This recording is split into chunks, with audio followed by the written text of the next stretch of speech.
Olá, eu sou a professora Ana Cláudia Sá, eu sou pedagoga na Rede Municipal de Ensino de Manaus e eu atuo com formação continuada de professores.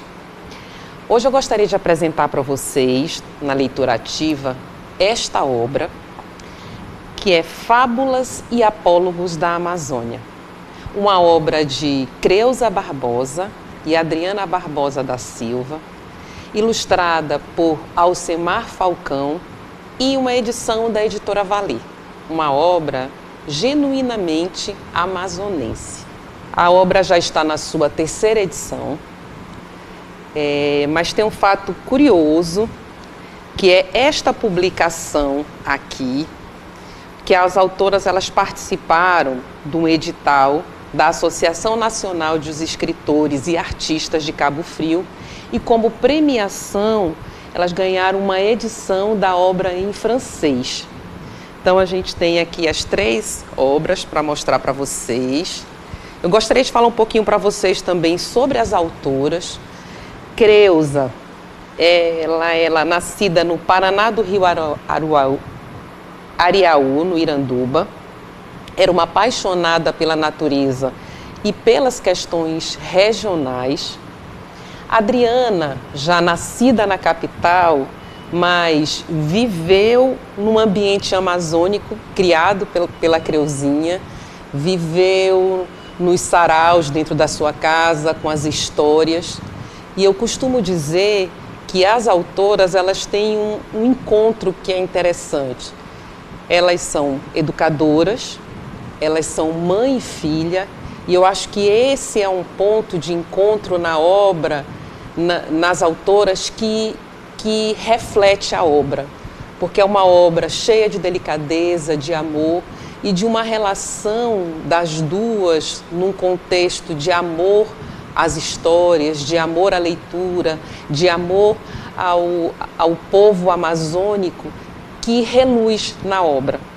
Hoje a Creuza não está mais aqui, ela é falecida desde 2017, mas eu ouso sempre dizer que ela está na Adriana, assim como a Adriana esteve nela. Eu gostaria também de falar um pouquinho para vocês sobre algumas curiosidades da obra. A primeira delas, que eu considero, que é uma curiosidade para mim.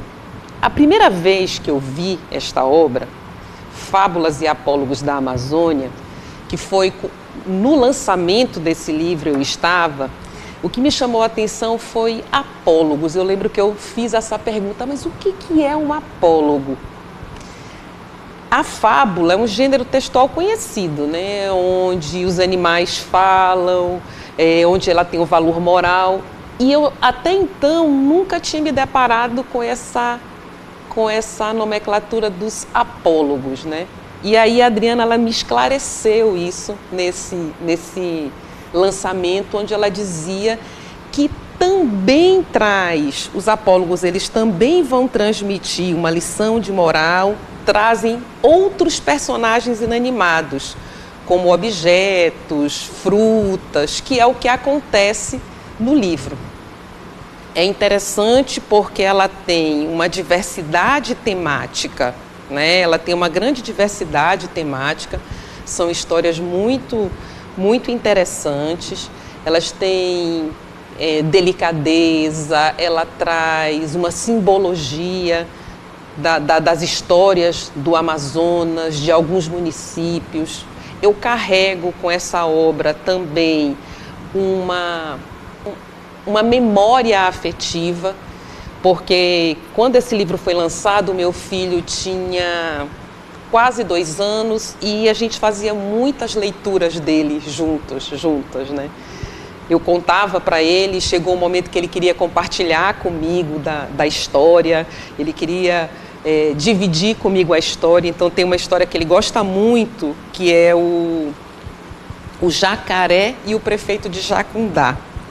Então era muito interessante que quando a gente estava junto, que a gente lia, ria junto, ele chamava o pai dele para ouvir e ele dizia que ele queria ser sempre o jacaré, porque tem uma cena, um trecho da história que o jacaré ele fala assim, que soltando fumaça pelas ventas, o líder do Jacaré foi à prefeitura e, batendo forte na mesa da recepção, esbravejou.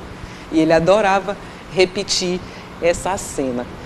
Então, me traz grandes recordações, né, da infância do meu filho, dessa vivência. Tem uma outra história que eu digo que é sempre uma das minhas favoritas, que todas as vezes que eu vou num café da manhã, eu lembro dessa história, que é da pupunha e do tucumã. Porque o tucumã, ele meio que se achava assim. Ele era muito convencido porque ele sempre foi o preferido. E aí, toda vez que eu vou no café da manhã, eu vou comer o tucumã. Mas eu olho para a pupunha e digo, não, eu não posso deixar de comer a pupunha para não deixar o tucumã tão envaidecido.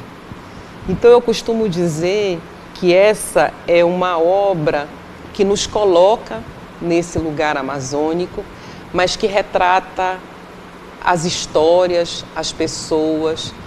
É muito interessante que as autoras, elas trazem uma vivência de forma leve e bonita.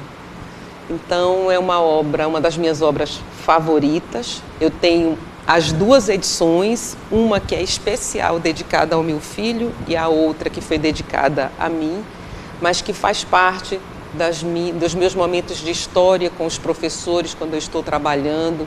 Já trabalhei diversas vezes também na universidade, quando eu atuei com literatura infanto-juvenil. Então, ela está sempre presente em uma obra que eu recomendo. Acho que você deveria ler e escolher a sua história favorita. Qual é a sua história que você gostaria de encontrar da região amazônica aqui nesse livro?